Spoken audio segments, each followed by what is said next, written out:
Hi అండి. ఈరోజు recipe Bombay రవ్వ ఇడ్లీ అండి. ఈ బొంబాయి రవ్వని ఉప్మా రవ్వ అని కూడా అంటారు. ఈ బొంబాయి రవ్వ ఇడ్లీని ఏ విధంగా ప్రిపేర్ చేసుకోవచ్చు ఒకసారి ఈ వీడియోలో చూద్దామండి. ఈ బొంబాయి రవ్వ ఇడ్లీ మెత్తగా రావాలంటే ఇలాగా ముద్దని ప్రిపేర్ చేసుకోవాలో ఒకసారి ఈ వీడియోలో చూడండి. ముందుగా ఇడ్లీ కోసం ప్రిపేర్ చేసుకుందామండి. అందుకోసం ఒక మిక్సింగ్ బౌల్ తీసుకొని అందులో ఒక 250 గ్రామ్స్ బొంబాయి రవ్వని తీసుకున్నానండి. ఇది ఒక 250 గ్రామ్స్, కప్పుల్లో అయితే పావు కప్పు ఉంటుందండి. అందులో ముప్పావు కప్పు పెరుగు వేసుకోవాలండి. వేసుకొని ఆ రెండింటిని మిక్స్ చేసుకోండి. స్పూన్తోనైనా ఇలా విస్కర్తోనైనా మిక్స్ చేసుకోండి. ఈ ముద్దని కలుపుకున్నాక ఇందులో ఒక పావు teaspoon baking soda, half teaspoon salt వేసుకోవాలి. వేసుకొని వాటర్తో ముద్దను కలుపుకోవాలండి. వాటర్ ఒకేసారి వేసుకోకండి, కొద్ది కొద్దిగా వేసుకొని కలుపుకోవాలి. ఎందుకంటే పలచగా అయిందంటే ఇడ్లీ రాదు కాబట్టి కొద్ది కొద్దిగా వేసుకొని మనకి ఇడ్లీకి ఏ కన్సిస్టెన్సీలో కావాలో అదే విధంగా ఈ ముద్దను కూడా ప్రిపేర్ చేసుకోవాలండి.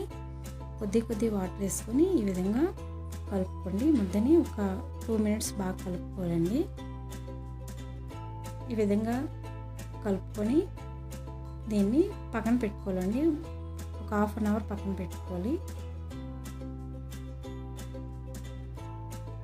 హాఫ్ అన్ అవర్ తర్వాత ఈ ముద్దను ఒకసారి గరిటతో ఒక 1 మినిట్ కలపండి బాగా.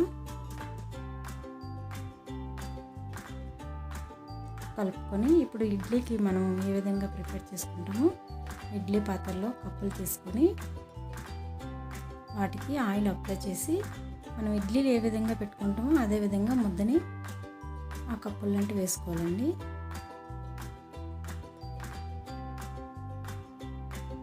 ఇలాగ అన్ని ప్లేట్లు ఫిల్ చేసుకోండి ముద్దతో.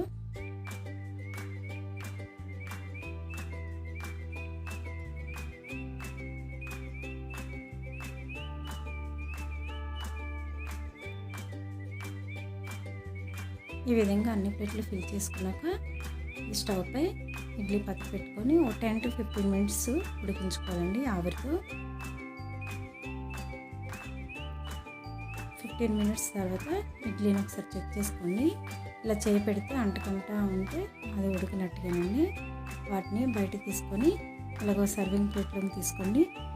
ఒక 1 మినిట్ చల్లారాక తీసుకోండి. వేడిగా ఉన్నప్పుడైతే ఇడ్లీలు ముక్కలుగా సరిగా రావండి, ముక్కలు అయిపోతాయి. ఈ విధంగా అన్ని ఇడ్లీని ప్లేట్లో పెట్టుకున్నాక వీటికి పోపు వేసుకోవాలండి. పోపు లేకుండా కూడా తినొచ్చు చట్నీతో. పోపు వేసుకుంటే వీటి టేస్ట్ ఇంకా బాగుంటుంది. చూడండి చాలా మెత్తగా వచ్చాయి.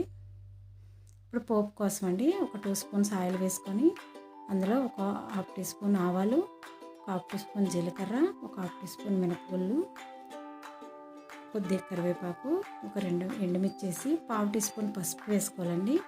ఆ పోపుని ఈ ఇడ్లీల పైన ఈ విధంగా వీడియోలో చూపించిన విధంగా వేసుకోండి. మొత్తం ఫిల్ చేసుకోవాలి పోపుని ఇడ్లీలతో. ఈ విధంగా చేస్తే ఇడ్లీ చాలా టేస్ట్గా వస్తుందండి. పోపు వేసుకుంటే టేస్ట్ బాగుంటుంది. వీటిని ఇప్పుడు పల్లీ చట్నీ అయినా మనం టమాటా చట్నీతోనైనా సర్వ్ చేయొచ్చు. ఈ విధంగా ఒకసారి ట్రై చేయండి. Thank you.